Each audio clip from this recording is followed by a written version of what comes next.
Hey everyone! Today I'm going to do something a little bit different and I'm going to talk about hot chocolate, which is why I'm holding this.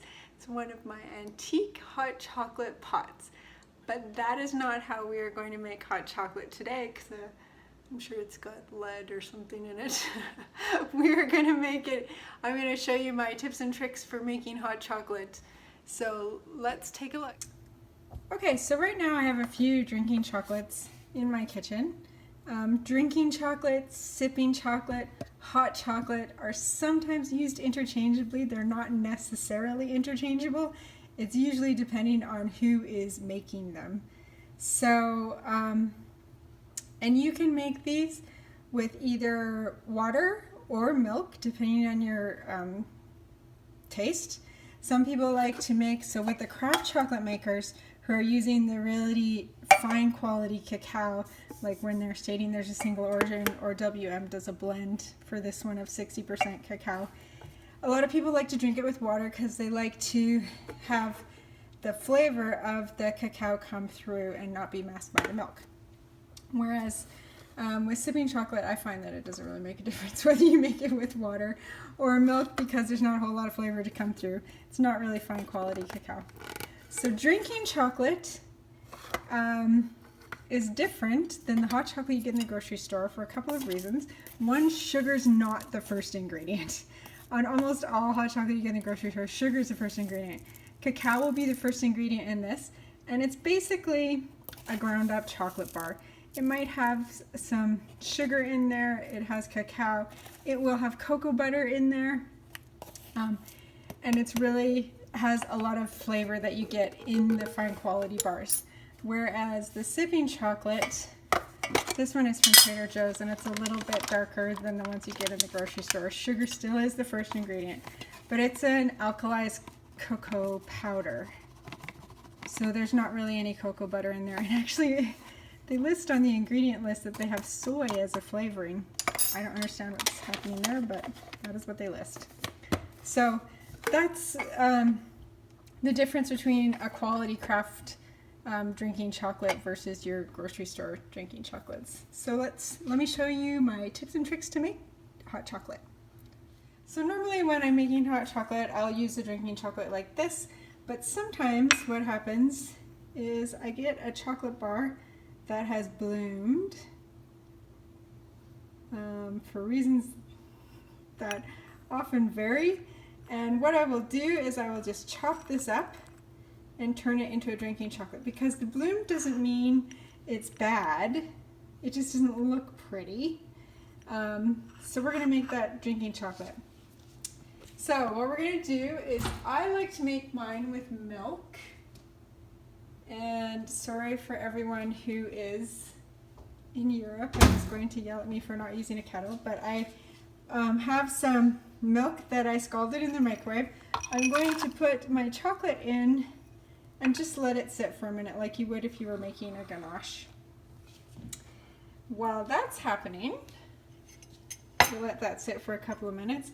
I've got some of the Trader Joe's sipping chocolate powder, and even though this one has sugar as the first ingredient, it's not as sugar vanilla forward as other drinking chocolates, so it's one that I can tolerate. So what I do, chocolate doesn't dissolve in water. If you've ever tried to melt chocolate over a double broiler and accidentally got some water in there, you've seen how it's seized up. So when you make any kind of powdered hot chocolate with water, what happens is you end up with those chunky floaties on top, and that's not something I like. So what I do before I add the hot water is I take some cream,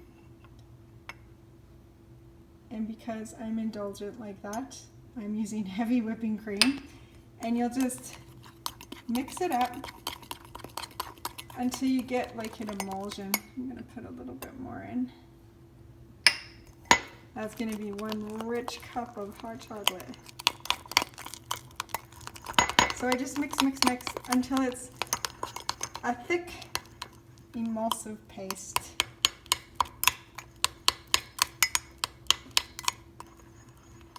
And then when you add the water or hot milk later, you won't get the floaties. So that's how you do that with the powdered stuff. But back to this, we've been letting this sit in the hot milk, and it's probably been enough time, but now I'm going to show you my secret weapon. So this is a handheld milk frother.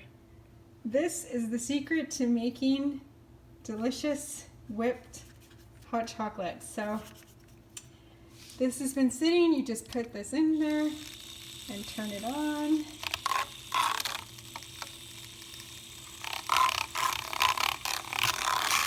Until it's all mixed in. And if I can do this, sometimes if you, depending on the chocolate, if you just do it close to the top, you can get a really nice froth on it.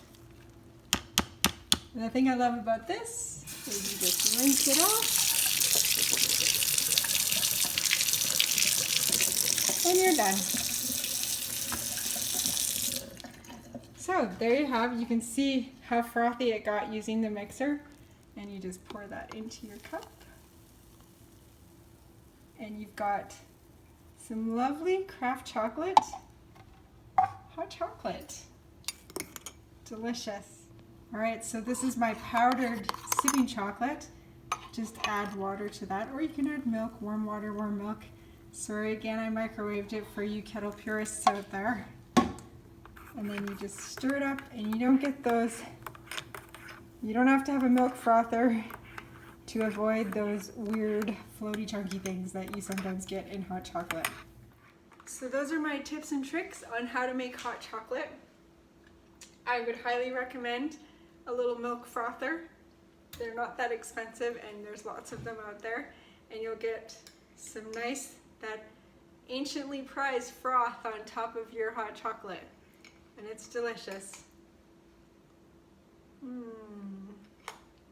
See you next time.